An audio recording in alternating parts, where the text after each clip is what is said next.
Hello students, welcome to PN National Public School online classes. My name is Prabhakar Singh and I am science teacher. ठीक है, तो आज हम start करेंगे chapter number 3 separation of substance class 6 का. ठीक है, तो बेसिकली क्या है कि ये साइंस के एक ब्रांच में आता है जिसका नाम है केमिस्ट्री. तो मैं केमिस्ट्री ब्रांच से डील कर रहा हूँ. तो केमिस्ट्री में चैप्टर नंबर 3 आप पढ़ेंगे. है ना, साइंस को 3 भागों में कैटेगराइज किया है, आपको पता होगा शायद. ठीक है ना, नहीं पता है तो जान जाइए. साइंस को 3 भागों में डिवाइड किया गया है. पहला क्या है, बायो.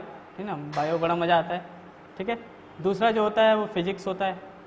ठीक है, बायो मतलब जिसमें इंसान के बारे में पढ़ते हैं, फिजिक्स मतलब जिसमें गाड़ियों के बारे में पढ़ते हैं, और केमिस्ट्री मतलब जिसमें हम केमिकल्स के बारे में पढ़ते हैं. ठीक है, ठीक है, तो केमिकल्स के बारे में पढ़ते हैं तो उसका नाम केमिस्ट्री हो गया. है ना, तो मैं ये पढ़ाऊँगा, बाकी ये सर लोग पढ़ाएंगे. ठीक है, तो उसमें क्या है, चैप्टर नंबर 3 जो है वो आपका केमिस्ट्री से है सेपरेशन ऑफ सब्सटेंसेस. मतलब सब्सटेंसेस मतलब अलग अलग टाइप के सब्सटेंस बने होंगे, तो उसमें हमको देखना है कि कैसे उनको सेपरेट कर सकते हैं. सेपरेशन मतलब जानते हैं ना, अलग करना, उसको अलग कर देंगे. ठीक है ना, सेपरेशन मतलब अलग कर देंगे पदार्थ को. ठीक है ना, ये सब्सटेंस तो आप समझते ही हैं. ठीक है, तो अलग अलग कर देंगे. अब अलग करने की जरूरत क्या पड़ी, ठीक है ना, क्यों हम अलग करते हैं. अब हो सकता है जैसे मान लीजिए आप सामान कहीं मार्केट से खरीद के लाते हैं, तो सब शुद्ध तो होता नहीं है. उसको पहले आप उसकी मम्मी, आप देखते होंगे मम्मी क्या करती हैं, उसमें से कुछ न कुछ निकाल के फेंकते रहते हैं. चावल में से देखिए कुछ न कुछ कंकड़ पत्थर मिल ही जाता है, तो उसको उठा के फेंकते हैं बाहर.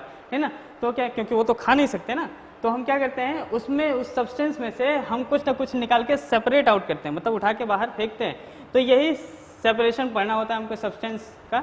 है ना, तो बहुत सारे मेथड है सेपरेट करने के, लगभग 6-7 सेपरेशन के मेथड है, वो आपको धीरे धीरे डिटेल में पढ़ना है. ठीक है ना, तो सेपरेशन बात समझ आ रही है क्यों पढ़ना पड़ता है, क्योंकि कुछ ना कुछ इम्प्योरिटी मिक्सचर मिलता रहता है. जैसे मान लीजिए आपका मार्केट से लेके आइए, तो उसमें हो सकता है चीनी में थोड़ा थोड़ा पीला पीला दाल भी मिल जाता है आपको. ठीक है ना, दाल पड़ा रहता है, मतलब ये सब काम चोरी का नतीजा है. ठीक है ना, वो सब क्या करते हैं, मिला देते हैं, ठीक से पैकिंग नहीं करते हैं, जिसकी वजह से वो ख़राब हो जाता है. ठीक है, मतलब उसमें कुछ पड़ जाता है तो आपको बाहर निकाल के फेंकना पड़ता है.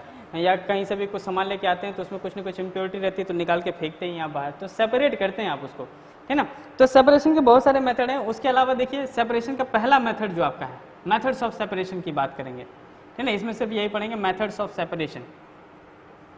कैसे हम किसी इम्प्योरिटीज़ को सेपरेट करेंगे, मेथड्स ऑफ सेपरेशन. अलग अलग मेथड है भाई, क्योंकि आपको देखिए हर टाइप सब एक ही टाइप का थोड़ी नहीं मिलेगा. है ना, कि मतलब कंकड़ टाइप का मिलेगा, सब उठा उठा के फेंक देना है, तो वो ऐसा नहीं मिलता है ना. हो सकता है कि जैसे मान लीजिए आपका हाँ, जैसे चाय आप बनाते हैं, चाय, तो चाय में जो लिक्विड होता है वो पी लेते हैं, लेकिन चाय पत्ती तो नहीं पीते हैं ना. तो अब उसको क्या करेंगे, हाथ से उठा के फेंकते हैं, नहीं, उसके लिए कोई मेथड है. ठीक है ना, जैसे छन्नी लगा के छानते हैं. ठीक है ना, तो वो सब अलग अलग मेथड है, यानी कि सारे चीज़ों को सेपरेट करने का एक ही टाइप का मेथड नहीं होता, सबको सेपरेट करने का अलग अलग तरीका होता है. ठीक है ना, तो अलग अलग तरीका है. तो उसमें पहला हमको जो पढ़ना है वो थ्रेसिंग है. आप देखे होंगे घर में पहले यूज़ करते थ्रेसिंग. थ्रेसिंग समझते हैं ना, जो क्या है कि लोग अनाज काट के ले आते हैं, तो उसका क्या है, उसको थ्रेसिंग में डालते हैं, थ्रेसिंग मशीन में, तो वहाँ से हमारा जो ग्रेन है, अनाज है, वो बाहर निकलता है, और जो स्टैक्स हैं, भूसा वूसा जो भी होता है वो बाहर निकल जाता है ना. पहले ज़माने में आप देखते होंगे, पहले वो काट के ले आते थे. हार्वेस्ट, पहले थ्रेसिंग से पहले हार्वेस्टिंग होता है. हार्वेस्टिंग मतलब कटाई, लोग कहते हैं कि गांव में जाके काटते हैं ना लोग, खेत को काटते हैं, तो हार्वेस्टिंग करने के बाद लोग ले आते हैं तो थ्रेसिंग करते हैं. थ्रेसिंग मतलब अब तो मशीन आ गया, पहले वो हाथ से लेके किसी न किसी हार्ड सरफेस पे पीटते थे, जिससे ग्रेन अलग हो जाता था, और जो भूसा होता था उसको सेपरेट आउट कर देते थे, तो उसको आप थ्रेसिंग बोलते हैं. ठीक है ना, तो ये एक मेथड है, इट इज़ अ मेथड, ये एक तरीका होता है टू सेपरेट ग्रेन्स, मतलब अनाज को सेपरेट कर सकते हैं फ्रॉम स्टार्क्स. ठीक है ना, स्टार्क भूसे से, ये मतलब जो भी इम्प्योरिटी उसके पास पाई जाती है, होता है ना, मतलब आप गेहूं या धान में ये सब देखते होंगे निकलता है, अनाज के अलावा जो निकलता है वो स्टार्क्स होता है. उसको सेपरेट करने का तरीका थ्रेसिंग होता है. ठीक है ना, थ्रेसिंग करने के बाद भी हम कुछ और काम करते हैं, जो दूसरा होता है विनोइंग. ठीक है ना, दूसरा काम क्या होता है, विनोइंग. ठीक है, ये सारी चीज़ें और डिटेल में हम जानेंगे आगे क्लास में. है ना, अभी थोड़ा इंट्रोडक्शन है. विनोइंग आप समझते होंगे ना, लोग क्या करते हैं कि विनोइंग आपका वो एक साइड से पंखा चला देते हैं, एक साइड से पंखा, और जो भी अनाज रहता है उसमें क्या होता है कि ऐसे ऐसे गिराते हैं, तो पंखे से वो जो हैवी पार्टिकल होता है वो इसी में गिरता है, और जो हल्के होते हैं वो थोड़ा दूर जाके गिरते हैं. ठीक है, जिससे क्या होता है ना कि अगर मान लीजिए आपका अनाज थोड़ा भारी है, उसके साथ थोड़े थोड़े छोटे छोटे क्या है कि कुछ ऐसे पार्टिकल हैं जो हल्के हैं, तो वो दूर उड़ जाते हैं. ठीक है ना, तो ये प्रोसेस क्या कहलाता है, विनोइंग. बात समझा रहे ना, पंखे चला के जो करते हैं, है ना, विनोइंग कहलाता है. ठीक है, तीसरा जो आपको पढ़ना है कि ये सब तो हो गया, हैंड पिकिंग से भी आप लोगों को हटा सकते हैं। हैंड पिकिंग से आप किसी भी सब्सटेंसेस को, इम्प्योरिटी जो भी है वो उसको हटा सकते हैं, मतलब अशुद्धियाँ जो उसमें है वो हटा सकते हैं। जैसे मान लीजिए ये तो आपके घर में कॉमन यूज़ होता होगा, मम्मी लोग चावल बीनती हैं, उसमें कोई कंकड़ पत्थर होता है उठा के फेंकते हैं, दाल बनाते समय उठा के फेंकते हैं, ठीक है। तो ये सब जो तरीका होता है हाथ से उठा के काम करने वाला, वो हैंड पिकिंग होता है, हैंड पिकिंग। चौथा जो होता है सीविंग समझते हैं? सीविंग जो एक होता है चलनी, जिसको आप हिंदी में बोलते हैं चलनी।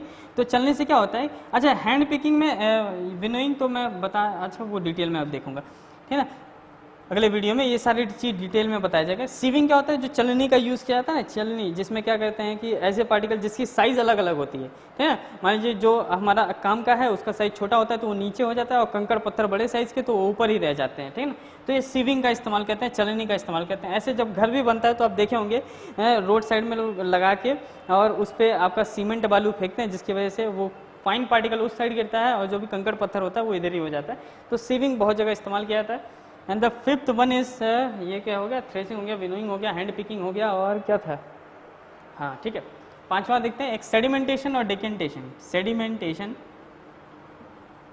सेडिमेंटेशन एंड डिकेंटेशन, ठीक है।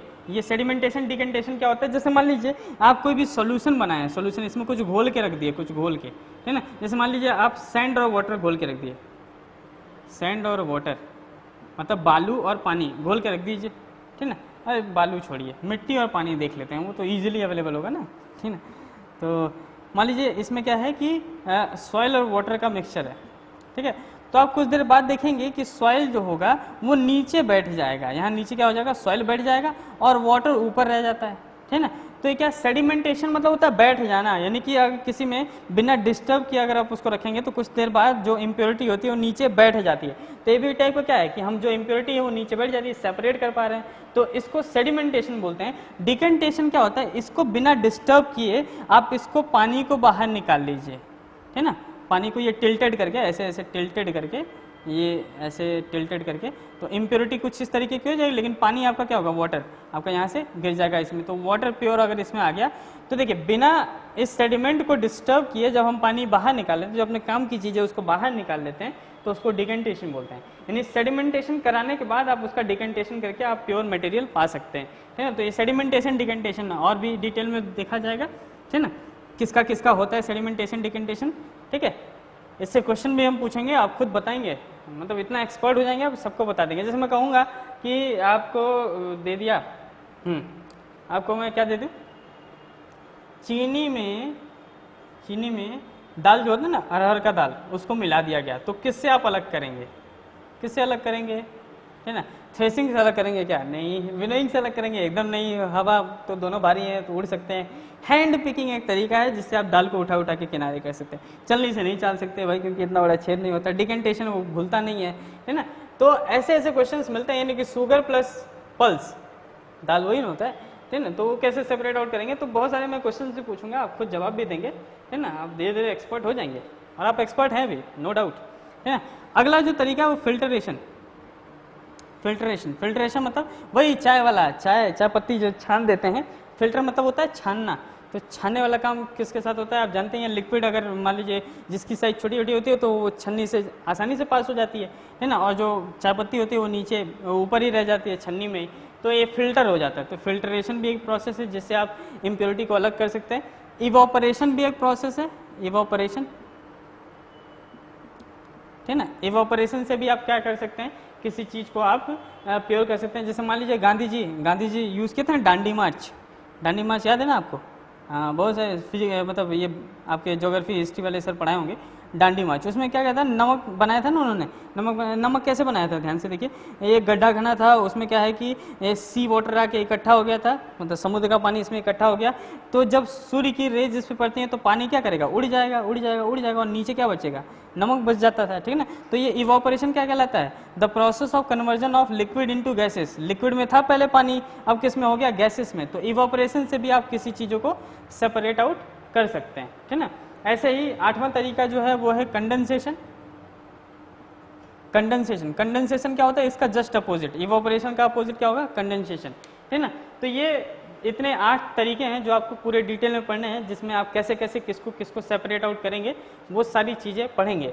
इसके अलावा इस चैप्टर में एक खास बात और है, ठीक ना, इसमें और क्या पढ़ते हैं, सॉल्यूशन के बारे में पढ़ते हैं, सॉल्यूशन, ठीक है।